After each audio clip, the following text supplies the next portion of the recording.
Dhaka bank business mirror অনুষ্ঠানে সবাইকে আমন্ত্রণ জানাচ্ছি মিস মাজজারিন খান। দর্শক, আজ আমরা কথা বলবো পুঁজিবাজারের বর্তমান সংকট এবং সম্ভাবনা নিয়ে। এ বিষয়ে কথা বলার জন্য আমরা স্টুডিওতে দুজন বিশেষ ব্যক্তিকে আমন্ত্রণ জানিয়েছি। শুরুতে পরিচয় করে দিচ্ছি, আমাদের সাথে রয়েছেন সাইফুল ইসলাম, সভাপতি DSC brokers association of Bangladesh. আমরা আমাদের মাঝে পেয়েছি নুজহাত আনোয়ার, ব্যবস্থাপনা পরিচালক, ঢাকা স্টক এক্সচেঞ্জ পিএলসি। তিনি বর্তমানে আমাদের ঢাকা স্টক এক্সচেঞ্জের ব্যবস্থাপনা পরিচালক হিসেবে দায়িত্ব নিয়েছেন। আমরা চলে যাচ্ছি আমাদের আজকের অনুষ্ঠানে। আপনাদের দুজনকে স্বাগত আমাদের অনুষ্ঠানে আসার জন্য। নুজহাত আনোয়ার, আপনাকে অভিনন্দন। আপনি প্রথমবারের মতো ঢাকা স্টক এক্সচেঞ্জের নারী নেতৃত্ব হিসেবে দায়িত্ব নিয়েছেন। এই কারণে সারা বাংলাদেশের বিনিয়োগকারী এবং আমাদের বাংলা ভিশনের পক্ষ থেকে আপনাকে অভিনন্দন জানাচ্ছি। শুরুতেই সাইফুল ইসলাম, আপনি তো আসলে ব্রোকার্স অ্যাসোসিয়েশন যেটি রয়েছে, অর্থাৎ সারা বাংলাদেশের পুঁজিবাজারের যারা ব্রোকার্স অ্যাসোসিয়েশনের সাথে সংযুক্ত রয়েছেন তাদের একজন নেতা হিসেবে কাজ করছেন। তো আসলে যখন নতুন সরকার আসলো তখন আসলে বিনিয়োগকারীদের মধ্যে স্বাভাবিকভাবেই একটা কিন্তু সম্ভাবনার জায়গা তৈরি হয়। কিন্তু সরকার আসার 10 দিনের মাথায় আমরা দেখলাম যে বিশ্ব অর্থনীতিতে একটা বড় প্রভাব পড়েছে এবং মধ্যপ্রাচ্যের যুদ্ধের কারণে বাজারে একটা নেতিবাচক প্রভাব কিন্তু এসেছে। এই কারণে কিন্তু বাজারটা আমরা দেখলাম যে খানিকটা পরিবর্তন। তো সাম্প্রতিক সময়ে আবার বাজারের পরিবর্তন কিছুটা আপ ডাউনের মধ্যে দিয়ে যাচ্ছে। কিভাবে বিশ্লেষণ করবেন বর্তমান পুঁজিবাজারকে? আমরা সবাই জানি যে বাংলাদেশে যে সমস্যাটা দিয়ে আমরা যাচ্ছি এটা তো একটা এক্সটার্নাল অ্যাফেয়ার, এবং এই সমস্যাটা সারা পৃথিবীতেই আপনার এক্সিস্ট করছে এই মুহূর্তে। আপনার যদি if you are starting from the US to Asia, সব জায়গায় এভরিডে আমরা দেখতে পাচ্ছি যে যুদ্ধের ঘোষণার সাথে সাথে যুদ্ধ আজকে বন্ধ হবে, কালকে শুরু হবে, এইভাবেই বাজারটা কিন্তু চলছে। আনফর্চুনেটলি আমাদের যেটা হয়েছে, আমাদের একটা পলিটিক্যাল গভর্নমেন্ট আসলো after very long time through a proper credible election. আসার পরে আপনি যদি দেখেন প্রথম কয়েকদিন কিন্তু আপনি যেটা আশা করেছিলাম আমরা সেটাই হলো, যে মার্কেট একটা মোমেন্টাম পেলো, the people came back to the market, ইন্ডেক্সের এটা আমরা প্রতিফলন দেখলাম, আমরা ভলিউমে দেখলাম। বাট তারপরে এই যুদ্ধটা শুরু হয়ে গেল, এবং যুদ্ধ শুরু হওয়ার পরে যেটা হচ্ছে কি, যে এটা স্বাভাবিকভাবে আমাদের যুদ্ধটা আমাদের ম্যাক্রো ইকোনমির সাথে খুব মানে ক্লোজলি কোরিলেটেড। হ্যাঁ, আমাদের ডিপেন্ডেন্সি আছে on the middle eastern countries, আমরা এনার্জি সাইড থেকে ডিপেন্ডেন্সি আছে, আমাদের রেমিটেন্স সাইড থেকে ডিপেন্ডেন্সি আছে। এখন যুদ্ধটা যদি প্রলং হয় তাহলে macro is going to get the hit.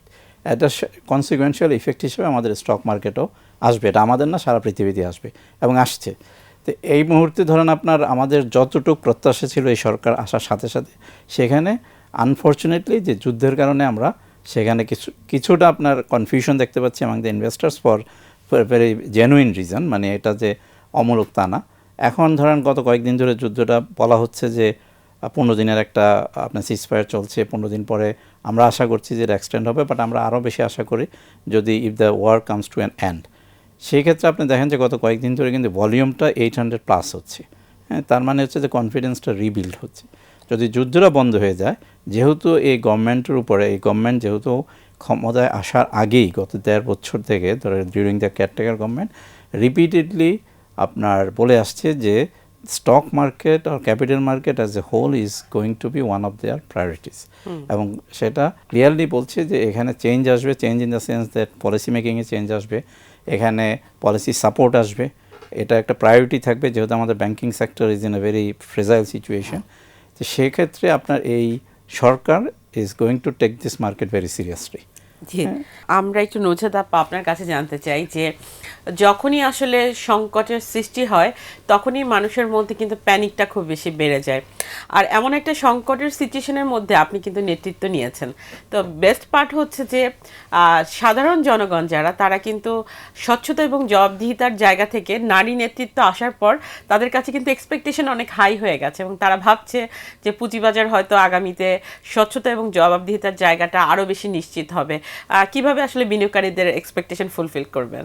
আমি ঠিক জানি না, এটা নারী নেত্রীর সাথে হয়তো কো রিলেটেড, এবং দেখা গেছে হয়তো হিস্টোরিক্যালি আমরা যদি দেখি নারী নেতৃত্ব অলওয়েজ ট্রান্সপারেন্সি, গভর্নেন্স, এগুলো অ্যাকাউন্টেবিলিটি এগুলো বেটার করে। So I hope that I can fill that shoe in. তো আমরা যেটা চেষ্টা করছি, আপনি যদি এখন দেখেন যেটা সাইফুল ভাই বলল, আমার মনে হয় আরও কয়েক মাস আগে হলে যে আমরা এই শকটা কিন্তু দেখতাম আরও খারাপ হতো। এটা হয়তো দেখা যেত সাথে সাথে 250 কোটি 300 কোটিতে চলে যায়। সেই জায়গা থেকে কিন্তু একটা ছোট রেজিলিয়েন্স তৈরি হয়েছে, যেখানে আমরা এখনও দেখছি এটা 700-800 বা 600-তে ঘোরাঘুরি করছে। So I think it's a market resilience একটু ক্রিয়েট হয়েছে। আমার মনে হয় আমরা যেটা চেষ্টা করছি ডিএসসিতে যে এখানটা আমরা একটা স্বচ্ছতা যদি আনতে পারি, আমরা কিভাবে প্রসেস করি, ট্রানজ্যাকশনস কিভাবে হচ্ছে, এই অ্যাকাউন্টেবিলিটি যদি ক্রিয়েট করতে পারি, তার মাধ্যমে আমার ধারণা বিনিয়োগকারীদের আস্থা ফেরত আসা is one of the way, যেগুলা ডেভেলপিং কান্ট্রিজ যারা আছে বা ডেভেলপড কান্ট্রিজ তারা কিন্তু ওইভাবেই কনফিডেন্স বিল্ড আপ হয়। মার্কেটে অফকোর্স ওঠানামা হবে, কিন্তু একটা রেজিলিয়েন্স ক্রিয়েট করতে হয়, স্বচ্ছতা আনলে ওঠানামাটা আবার যৌক্তিকও হবে। সো আই থিঙ্ক সেই লক্ষ্যে আমরা চেষ্টা করছি পলিসিগতভাবে, সিস্টেমগতভাবে আধুনিক সিস্টেম আনার জন্য। এআই যদি আমরা ইউজ করতে পারি সার্ভেলেন্সে, তাহলে আমরা আরও বেশি স্বচ্ছভাবে মনিটরিং করতে পারবো। তো সেই প্রযুক্তিগত দিক থেকে যদি ওসব আমরা আনতে পারি এবং আমাদের প্রসেস যেটা সেটাকে যদি অনেক অ্যাকাউন্টেবল করতে পারি, আমার মনে হয় we have a better future together. জি, আমরা দেখলাম যে সাম্প্রতিক সময়ে যেহেতু আমাদের বাজেট চলে আসছে, তো বাজেট নিয়ে তো সবসময় বিনিয়োগকারীদের একটা প্রত্যাশা থাকে যে বিনিয়োগকারী বান্ধব পুঁজিবাজারের জন্য হয়তো আপনারা কিছু চাইতে যাবেন। তো এরই মধ্যে তো ঢাকা স্টক এক্সচেঞ্জ এবং ডিবিএ আলাদা আলাদাভাবে তাদের বাজেট প্রস্তাবনা জমা দিয়েছে। কি চেয়েছেন আপনারা পুঁজিবাজারের জন্য? ওয়েল, আপনার টু বি ভেরি অনেস্ট, যে আমরা গত বছর বাজেটে যথেষ্ট পরিমাণ অ্যালোকেশন আমরা পেয়েছি, যে সেখানে আমরা এবছর ডিএসসি এবং ডিবিএ মোটামুটিভাবে একই প্রপোজালগুলি দিয়েছে। সেগুলি যেগুলির মধ্যে প্রধান ছিল যে আমাদের যে ডিভিডেন্ডটা, যেটা মানে it goes to the ultimate investors, right? এটা আমরা বলছিলাম যে ডিভিডেন্ডের উপরে যে ট্যাক্সটা কাটা হয় সেটা ফাইনাল হিসেবে যাতে বিবেচনা করা হয়, কিন্তু আনফর্চুনেটলি সেটাতে এনবিআর রাজি হচ্ছে না, বলছে যে যেভাবে এখন আছে সেভাবে হবে। এটা একটা প্রধান আমাদের ইয়ে ছিল। তারপরে ধরেন অন্য যেই দাবিগুলি আমাদের ছিল, সেই দাবিগুলি আপনার এই মুহূর্তে যেটা এনবিআর থেকে বলা হয়েছে যে এই মুহূর্তে তাদের একটা বিশাল ঘাটতি আছে, রেভিনিউ যেটাকে আহরণ বলি আমরা সেটাকে। তো সেখান থেকে এই মুহূর্তে এই বছর ওনারা খুব বেশি বিবেচনা করার মতো অবস্থায় নেই। তারপরেও যেটা গুড থিং ইজ দ্যাট বলছে যে বন্ড মার্কেট ডেভেলপ করার জন্য যদি কোনো ছাড় দিতে হয়, আমাদের অনেকগুলি প্রস্তাব দিয়ে আসছি আমরা, ছাড় দিতে হয় তাহলে সেই ক্ষেত্রে ওনারা সেটা কনসিডার করবে, কারণ আমাদের বন্ড মার্কেটটা does not exist in true sense, right? তো সেখান থেকে হয়তোবা আমরা বন্ড মার্কেট রিলেটেড আমরা হয়তোবা আবার একটা বসার সুযোগ পেলেও পেতে পারি, যে বন্ড মার্কেটটাকে ভাইব্রেন্ট করার জন্য আমরা আবার বাংলাদেশ ব্যাংকের সাথে বসবো, কারণ বাংলাদেশ ব্যাংক, এনবিআর, বিসেক সবাইকে নিয়ে বসতে হবে এবং মিনিস্ট্রি অফ ফাইন্যান্স। তো আমরা এই বছর হয়তো বন্ড মার্কেটটার দিকে বেশি দেবো, কারণ আপনারা সবাই জানেন যে গত বছর আপনার একটা ইরেশনালি একটা ক্যাপিটাল গেইন ট্যাক্স ওয়াজ ইম্পোজড, যেটা আমাদের দাবির প্রেক্ষিতে একটা রেশনাল পর্যায়ে নিয়ে আসা হয়েছে। তো যার ধরুন ট্যাক্সের দিক থেকে যেভাবে গতবার যে ছাড়টা দিয়েছে সেটা সত্যিকার অর্থে সেটার পরেও কিন্তু আপনার ক্যাপিটাল গেইন খুব একটা বেশি হয়নি মার্কেটে, যে মার্কেট যেহেতু একই মোরলেস একই জায়গায় আছে। তো যার জন্য আমরা খুব একটা বেশি দাবিও করতে পারিনি। আমরা এবার বন্ড মার্কেটটা দিকে জোর দিতে যাচ্ছি এবং সেটা নিয়ে আমরা আশা করি কাজ করব। আমরা দেখছিলাম যে এই যে বন্ডের কথা বললো, অরেঞ্জ বন্ডের একটা বিষয় আপনারা নতুনভাবে নিয়ে এসেছেন এবং নতুন নতুন অনেকগুলো প্রোডাক্টও আপনারা ক্যাপিটাল মার্কেটে ইমপ্লিমেন্ট করছেন। একটু বলবেন যে কি কি থাকছে আপনাদের এই নতুন প্রোডাক্টগুলোর মধ্যে? আমরা আসলে চেষ্টা করছি যে কিছু প্রোডাক্ট আনা যাতে আমার এভরিডে যে ট্রেডিংটা হয় সেটার যদি আমরা একটা ইম্প্যাক্ট আনতে পারি, কারণ মেইন হচ্ছে আমার ক্যাপিটাল, আমাদের যে মার্কেটটা সেটা ডেপথ এখনও নেই। গত 18 মাস ধরে আমরা হয়তো কোনো নতুন আইপিও পাইনি, সো ডেপথ ক্রিয়েট করার জায়গাটা খুব কমে গেছে। এখন থেকে আমরা চেষ্টা শুরু করেছি, সেটাও আসতে কিছুদিন তো সময় লাগবে। তো এর মধ্যে যদি আমরা কিছু প্রোডাক্ট এনে মার্কেটের ভাইব্রেন্সটা তৈরি করতে পারি, যেমন আমাদের খুব বেসিক প্রোডাক্ট, আমি আসলে জয়েন করার পরে খুব অবাক হয়েছে যেগুলো নেই, রেকর্ড ডেট, শেয়ার নেটিং, এগুলো যে কোনো এক্সচেঞ্জের খুব বেসিক প্রোডাক্ট। এগুলোর জন্য আসলে অনেক চিন্তা করে না কেউ, এবং পিপল আর সারপ্রাইজড যে এটা নেই। সো এবং এগুলো যখন আমরা ফরেন ইনভেস্টমেন্টের জন্য যাব, দে ওয়ান্ট দিস প্রোডাক্টস, খুব বেসিক প্রোডাক্টস। সো আমরা সেদিকে নজর দিচ্ছি। বন্ড যেরকম ইজ আ মার্কেট, এতে বাংলাদেশে আসলে আমি মনে হয় আমার বিগত যেই রোল ছিল সেখান থেকে চেষ্টা করছি, we have not been able to break through. সো ওই জায়গায় যদি আমরা এরকম অরেঞ্জ বন্ড, গ্রিন বন্ড এনে একটা আমরা সাস্টেনেবিলিটি বাংলাদেশের জন্য নিয়ে আসার চেষ্টা করছি, প্লাস এগুলো আসলে হয়তো আরেকটু বেটার আমরা ইনভেস্টমেন্টটা হয়তো পাবো, একটু ডাইভার্সিফাইড ইনভেস্টমেন্ট আনার চেষ্টা করছি। But I think for the next couple of months we'll be very focused, bringing in some fresh products which market has not yet experienced. ওখানে কি এনভায়রনমেন্টের কথা চিন্তা করছেন? এনভায়রনমেন্ট রিলেটেড তো এখন একটা ওয়ার্ল্ড ওয়াইড আমরা দেখছি যে এখন একটা জি চিঠি ইএসজি হয়েছে। প্রজেক্ট, সেখানে আমাদের অলরেডি গ্রিন আছে, অরেঞ্জও আছে, এবং আমরা আরো কিছু চেষ্টা করছি যে ইএসজি টাইপ প্রোডাক্ট যেগুলো হয় সেগুলো কিছু আরো করা যায় কিনা।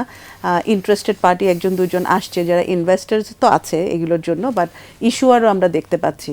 সো আই এম হোপফুল যে কিছু আমাদের হয়তো আগাবে এই ব্যাপারে। জি, আমি রিসেন্টলি জানতে পারলাম এবং দেখলাম যে আপনারা চায়নার যে স্ট্র্যাটেজিক পার্টনার যারা আছে তাদের সাথে আপনারা আলোচনায় বসেছেন, এবং যেটি আপনারা সাম্প্রতিক সময় জানিয়েছেন যে বড় একটি ইনভেস্টমেন্ট চায়না ঢাকা স্টক এক্সচেঞ্জের সাথে কন্টিনিউ করতে চাচ্ছে, যেটি বাজারের জন্য একটা পজিটিভ ভাইব আমরা মনে করি। একটু যদি দর্শকদের জন্য জানাতেন।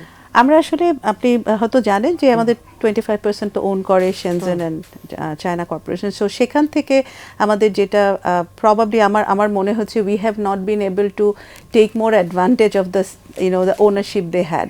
সো আমাদের যেটা চেষ্টা করছি এখন, রিভ্যাম্প করার চেষ্টা করছি যে এগ্রিমেন্টটা ওনাদের সাথে আমাদের আছে, সেখান থেকে আমরা আর কিভাবে কিছু স্কিল ডেভেলপমেন্ট হতে পারে, ইনভেস্টমেন্ট আসতে পারে। So it's part of the initiative. একটা সেমিনারে হয়তো অনেক কিছু হবে না, কিন্তু আমরা ফাইন্যান্সিয়াল লিটারেসি তো থাকছে। হ্যাঁ, এখানে আমরা অনেক ধরনের প্রোডাক্ট নিয়ে আনার চেষ্টা করছি ওনাদের সাথে। Investment of course it's a very initial discussion, কিন্তু I am very happy that a lot of them came and showed interest. So I think এটাকে এখন আমাদেরকে আরো ফার্দার নিয়ে যেতে হবে। So the intention was very good. চায়নাতে যেটা দেখা গেল যে তারা যখন এসেছিলেন এখানে স্ট্র্যাটেজিক পার্টনার হওয়ার সময়, তখন আমরা যখন তাদের সাথে আলোচনা করছিলাম, তারা কিন্তু প্রচুর গবেষণা করেন এবং তাদের গবেষণা ফান্ড আছে, ফার্মও আছে ওখানে, যেখানে তারা কিন্তু এগুলো নিয়ে কাজ করতে পারে এবং ইয়াংরা তার সাথে ইনক্লুড থাকে। তো এরকম কি আসলে কোনো পলিসি হচ্ছে কিনা? এবং আপনি জানেন যে বিআইসিএম একটা প্রতিষ্ঠান আছে, ওখান থেকে যারা পিজিডিসিএম করবে, এসএসসির একটা নিয়ম ছিল যে তারা পাশ করার পরে কিন্তু তাদেরকে অ্যাডভাইজার হিসেবে তারা সেই ফার্ম থেকে নিতে পারবে, সেটি কিন্তু তারা এখনো পর্যন্ত পায়নি। আমরা শুনবো, আমরা একটা বিরতিতে যাই, বিরতির পর আবারও ফিরছি। দর্শক, আমরা বিরতিতে যাচ্ছি, বিরতির পর আবারও ফিরছি ঢাকা ব্যাংক বিজনেস মিরর অনুষ্ঠানে। বিরতির পর আবারও আমন্ত্রণ জানাচ্ছি ঢাকা ব্যাংক বিজনেস মিরর অনুষ্ঠানে। যেটি বলছিলাম যে ওদের পলিসিগুলো কিন্তু চায়নাতে যারা কাজ করছে বা ওদের স্টক এক্সচেঞ্জগুলোর সাথে আছে খুবই অন্যরকম, এবং ওরা কিন্তু সেগুলো আমাদের এখানে বসে ওরা জানাচ্ছিল যে কিভাবে তারা কেন বাংলাদেশের মার্কেটটাকে তারা চয়েস করেছে, এটার পিছনে কারণ কি। তা আমরা আমাদের ইয়াং জেনারেশনকে কেন প্রমোট করতে পারছি না এই মার্কেটের সাথে, এবং তাদেরকে কেন ইনভলভ করতে পারছি না, এবং বিশেষ একটা অংশ আছে নারী, যারা বাসায় বসেই, যেহেতু তারা ফেসবুক ইউজ করতে পারছে, তার মানে ক্যাপিটাল মার্কেটেও কিন্তু তারা মোবাইলে ব্রোকারেজ হাউসের সাথে লিস্টেড থেকে তারা লেনদেন করতে পারে, তাদেরকেও আমরা নিয়ে আসার সম্ভাবনা কিন্তু অনেক বড়। সেটি নিয়ে কি আপনি চিন্তা করছেন কিনা? It's a good food for thought. I think retail ইনভেস্টরদের জন্য রাইট প্রোডাক্টগুলো আমাদেরকে আনতে হবে, কারণ সব প্রোডাক্ট নিয়ে কিন্তু রিটেলরা যখন যায় তখনই কিন্তু আমরা এই ধরনের সিচুয়েশন অনেক ক্রিয়েট হয়। সো মিউচুয়াল ফান্ড, ইটিএফ, যেগুলোতে আমরা অন্যান্য জায়গায় দেখি যেগুলোতে রিটেল ইনভেস্টররা ইনভেস্ট করে, সেই ধরনের প্রোডাক্ট আনাটা খুবই জরুরি before we bring more retails. And also I think চায়নার সাথে যেটা আমরা জাস্ট রিভ্যাম্প করছি ডিসকাশন, সেখানে হয়তো অনেক কিছুই হতে পারে। সো ডিসকাশনের মাধ্যমে হয়তো আমরা ডিফারেন্ট অপরচুনিটিস পেতেও পারি। I think we are going towards that discussion, যেখানে আমরা ওনাদের কাছ থেকে আর কীভাবে সাহায্য পেতে পারি এগুলো চলছে। I think we can come with more clarity. আমরা ভালো কিছু পাবো বলে আশা করছি। আমি যতটুকু জানি আমাদের যে বর্তমান অর্থমন্ত্রী, উনি অনেক পুঁজিবাজার বান্ধব, এবং উনি যখন মন্ত্রী হননি তার আগ থেকে কিন্তু উনি পুঁজিবাজার নিয়ে কাজ করার কথা বলছিলেন, এবং হওয়ার পরে কিন্তু উনি বিশেষ প্রায়োরিটির কথা বলেছেন পুঁজিবাজার। এবং সাম্প্রতিক সময় উনি আইএফসির সাথে একটি মিটিংয়ে উনি জেপি মর্গানের কথা বলেছেন যে জেপি মর্গান বাংলাদেশকে সহায়তা করবে, এবং যে সকল ব্যাংকগুলোকে তারল্য সংকট প্রকট রয়েছে তাদেরকেও অর্থ দিয়ে আইএফসি সহায়তা করবে। তার মানে সামনের সময়ে ভালো কিছু আসছে বলেই বিনিয়োগকারীরা হয়তো ধারণা করতে পারে। একটু কি বলবেন যে কোন কোন দিক নিয়ে আপনাদের সাথে, যেহেতু আপনারা ডিভিএ থেকে দেখা করেছিলেন এবং অর্থমন্ত্রী একটা বিশেষ ধারণা দিয়েছে বাজার সম্পর্কে, কোন কোন দিক নিয়ে আগামীতে ওনারা পরিকল্পনা করছে পুঁজিবাজারের জন্য? প্রথমত আপনার যেটা আমাদেরকে বুঝতে হবে যে এই সরকার ক্ষমতায় আসার আগে, যখন ইলেকশনের আগে গত 2 বছর ধরে আমি আবারও বলছি যে কন্টিনিউয়াসলি বলে আসছে যে এই সরকার আসলে প্রায়োরিটি থাকবে ক্যাপিটাল পুঁজিবাজার। এবং আপনার যদি দেখেন যে আসার পর থেকে যে 2 মাস ধরে কিন্তু আপনার ওনারা যে জিনিসটা জোর দিচ্ছেন সেটা হচ্ছে পলিসি। পুঁজিবাজারটাকে তো আগে বড় করতে হবে। আপনি ধরেন এই যে একটা ইনভেস্টমেন্ট ব্যাংকের কথা বললেন, বা আরও ধরেন গ্লোবাল ইনভেস্টমেন্ট ব্যাংক যারা মানে অপারেট করছে, তাদেরকে যদি আনতে হয়, আমাদের যে market size is not enough to bring them here, two attract them. তো এই মার্কেটটাকে বড় করতে হবে। আমার মনে হয় সরকার এটাতেই কাজ করছে, যে মার্কেটটাকে কীভাবে বড় করা যায়। এখানে ধরেন নাম্বার অফ স্টকস বাড়াতে হবে, নাম্বার অফ কোয়ালিটি স্টকস বাড়াতে হবে, ফরেন ইনভেস্টমেন্টটা বাড়াতে হবে। এখন একটার সাথে তো একটা রিলেটেড। তো প্রথমেই হচ্ছে আমাদেরকে একটু ফ্লেক্সিবিলিটি দিয়ে যেতে হবে। আমাদের ধরেন রুলস রেগুলেশন প্রচুর, but these are very rigid. আপনি যদি দেখেন যে একই কথা বারবার বলতে হচ্ছে যে গত 3 বছরের মধ্যে আমাদের কোনো আইপিও নাই। একটা মার্কেটে যদি 3 বছর আইপিও না থাকে, মোরলেস ইটস এ ডেড মার্কেট। হ্যাঁ, কারণ আমার এখানে তো ইনভেস্টেবল স্টক খুবই কম, তার মধ্যে আরও কমে যাচ্ছে দিন দিন। এর মধ্যে এই ফ্লোটা তো থাকতে হবে। আপনার কিন্তু মনে আছে যে ওই টাইমে কিন্তু একটা ঢাকা স্টক এক্সচেঞ্জের সাথে বিরোধ পর্যন্ত ছিল সিকিউরিটিজ এক্সচেঞ্জ কমিশনের কারণে, সমন্বয়ের একটা বড় অভাব, এবং বাজেট শেয়ারগুলোকে চাপিয়ে দেওয়া হচ্ছিল ডিএসসি কে লিস্টেড করার জন্য। এবং পরবর্তীতে যারা এই সংস্কার কমিটি এসেছিলেন, তারা যে প্রস্তাবনা দিয়েছিলেন, সেখানে কিন্তু সরকারি ভালো অর্গানাইজেশন, মাল্টিন্যাশনাল এবং ভালো কোম্পানিগুলোকে বিশেষ সুবিধা দিয়ে বাজারে নিয়ে আসার কথা বলা হয়েছিল। সেটি কিন্তু কালের বিবর্তনে আবার চাপা পড়ে যাচ্ছে। সেটি নিয়ে আসলে মানে এখন পরিকল্পনা কি আপনাদের? না, আমাদের পরিকল্পনার চেয়ে বড় জিনিস হচ্ছে যে রেগুলেটররা কি চাচ্ছে। আমরা তো চাচ্ছি যে মার্কেট, রেগুলেটরদেরকে তো আপনাদের প্রস্তাবনা দিতে হবে, তারপরে তো তারা নিয়ে আসবে। প্রস্তাবনা তো কন্টিনিউয়াস বেসিসে দেওয়া হচ্ছে, নাম্বার 1। নাম্বার 2 হচ্ছে যে আমাদের প্রস্তাবনার ভিত্তিতেই বাজার একটা রিফর্ম হলো। গত বছর আপনারা জানেন যে IPO rules and regulation, margin rules and mutual fund industry, 3টা মেজর চেঞ্জ আসলো, রিফর্ম আসলো। বাট আপনার এখন আমরা যেটা বলি যে রিফর্মটা is not a static event. আপনাকে আবার ইভালুয়েট করতে হবে যে আমার 6 মাস থেকে 9 মাস হয়ে গেল, আমার আইপিও রুলস রেগুলেশন চেঞ্জ হলো, বাট তারপরও এখন পর্যন্ত not a single company has applied for the initial public অফারে। কিন্তু আপনি আমার এই প্রোগ্রামে কিন্তু সংস্কার কমিটির সাথে আলোচনা করে বলে গিয়েছিলেন যে আমরা ওই ধারাবাহিকতা রক্ষা করব এবং পরবর্তীতে সেই স্টেপগুলো ফলো করব। কিন্তু নতুন কোম্পানিগুলোর ব্যাপারে কিন্তু এসএসসির আমরা এখন পর্যন্ত তেমন কোনো আসলে অ্যাক্টিভিটিস দেখছি না। এসএসসির এটা এখন দুইটা জিনিস। আমি শুধুমাত্র যদি মানে I can't blame SSC for everything and anything, right? এখানে হচ্ছে কি it's a holistic approach and it's a collective failure. যে এসএসসি যেমন ফেলিওর আছে, স্টক এক্সচেঞ্জের আছে, আমাদের যারা মার্কেট ইন্টারমিডিয়েট আছে তাদেরও আছে, কারণ আমাদেরও তো দায়িত্ব আইপিও আনা। এখন আইপিও আসছে না, কেন আসছে না? এটার জন্য we have to go back to বিসেক, যে এই কারণে আসছে না। সো তোমার যে রিফর্ম আপনারা যেটা করেছেন, then you need to get it another reform. কারণ যতদিন পর্যন্ত আমার এটা ওয়ার্কেবল না হয়, এফিশিয়েন্ট না হয়, স্মুথ না হয়, ততদিন পর্যন্ত আমাকে মানে I have to go back and মানে নক দেয়ার ডোরস। কোনো উপায় নাই, যেহেতু হচ্ছে না, তার মানে কোনো না কোনো সমস্যা আছে। আমরা এতদিন কোনো কিছু ইনক্লুড করার দরকার পড়লে সেটি আসলে ওটার সাথে ইনক্লুড বা এক্সক্লুড আইপিও রিফর্মের সাথে ইনক্লুড করার দরকার। এটা মানে যেটা হচ্ছে যে আমি বললাম যে কোনো ক্যাপিটাল মার্কেটে each and everything is a continuous process. যে সেই দিক থেকে অতীতে যারা এমডিরা কাজ করে গেছে, তাদের সবচেয়ে বড় যে কমপ্লেনটি ছিল সেটি হচ্ছে সমন্বয়হীনতা। এবং তারা যখন কাজ করছে, তারা কিন্তু সবার সাথে একত্রিত হয়ে সমন্বয়টা করতে পারেনি, যার কারণে অনেক ভালো কাজও কিন্তু আলোর মুখ দেখেনি। তো বর্তমানে আসলে আপনি আসার পরে সবাইকে নিয়ে কাজ করা এবং পাশাপাশি নতুন যে ইস্যুগুলো, সেগুলো আনার ক্ষেত্রে আসলে কোনো পূর্ব পরিকল্পনা আপনারা হাতে নিয়েছেন? জি জি, অবশ্যই। I think it's one of the major point. আগানোর জন্য সবার ইন্টিগ্রেটেড হতে হবে। সো আমি দুটা ভাবে দেখি, একটা হচ্ছে কোঅর্ডিনেশন, যেটা basic coordination among the capital market players. So আমাদের এখন বিসেকের উদ্যোগে একটা স্টেক হোল্ডার্স মিটিং হয়, সেখানে আমরা যাই। কিন্তু তাছাড়াও আমরা এখন বাইল্যাটারাল অনেক বেশি কোঅর্ডিনেশন শুরু করেছি, লাইক ডিএসসি যদি সিডিবিএল এর সাথে থাকে, অথবা ইভেন চিটাগং স্টক এক্সচেঞ্জের সাথে আমাদের কথা বলতে হয়, সেই কোঅর্ডিনেশনটা অনেক বেশি স্পিড আপ হয়েছে। আর সেকেন্ডে হচ্ছে আমাদের কোঅর্ডিনেশন অ্যান্ড ইন্টিগ্রেশন দরকার সিস্টেমে। আমাদের ক্লিয়ারিং, ডিপোজিটরি অ্যান্ড এক্সচেঞ্জের এই connectivity is extremely important. Saiful ভাই T1-এর কথা বলছিল, সো T1-এ যেতে হলে এই কানেক্টিভিটি না হলে ইটস নেক্সট টু ইম্পসিবল।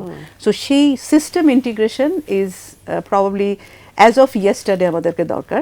সেটা নিয়ে আমরা কাজ শুরু করেছি। সো দেখা যাক ওটা কত আগানো যায়, বাট এটাতে অনেকের ইনভলভমেন্ট, রেগুলেটর আছে, ইন্ডিপেন্ডেন্ট যারা বোর্ড আছে, তাদের কোঅর্ডিনেশনের দরকার।